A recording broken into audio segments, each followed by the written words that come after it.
I'm Fred Ogola. I'm an expert in decision analysis and predictive analysis. I have always explained to you about this thing of flattening the curve. Like you see, the infection rates, hospitalization rates, and the death rate. If nothing is done, it should shoot like that.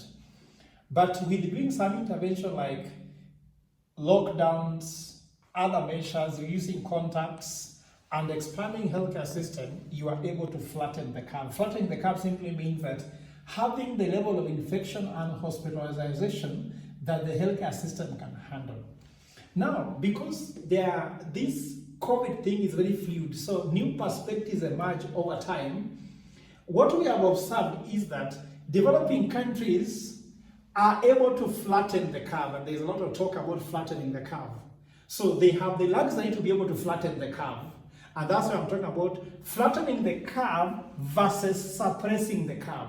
So what's the difference? Flattening the curve, like I said, is to be able to allow our healthcare system to expand as we lower the rate and the time for infection so that our healthcare system can contain the number of people being infected, the number of people that need hospitalization, and the number of people in critical state that needs ventilators.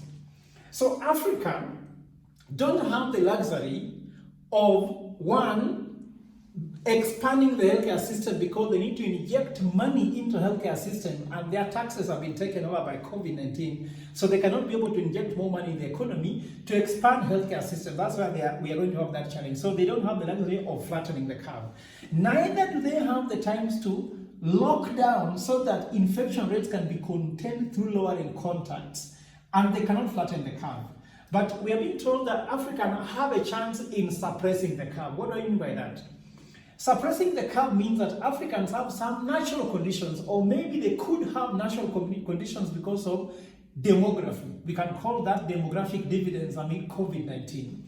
Whereby, given that the average age of Africa is around 19 years old, if you like, we are able to deal with this better than other people who have average of age of 90, 60 and above.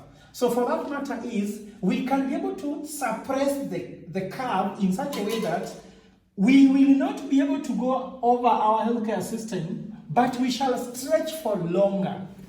Now, this suppressing of the curve has got its own disadvantages, because it means that there are so many people who are positive, but they don't show symptoms because of the demographic advantages or demographic dividends amid COVID-19.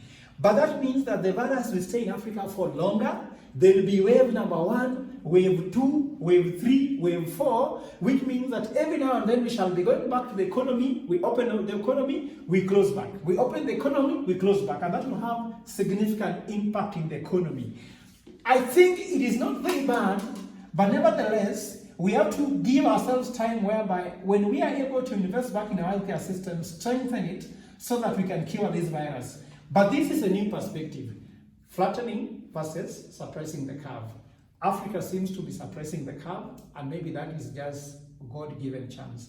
I would pray this is the case, but we are still 2 months behind every country that has suffered the wrath of COVID-19. Let us just hope statistics continue to show that we are suppressing the curve. Thank you.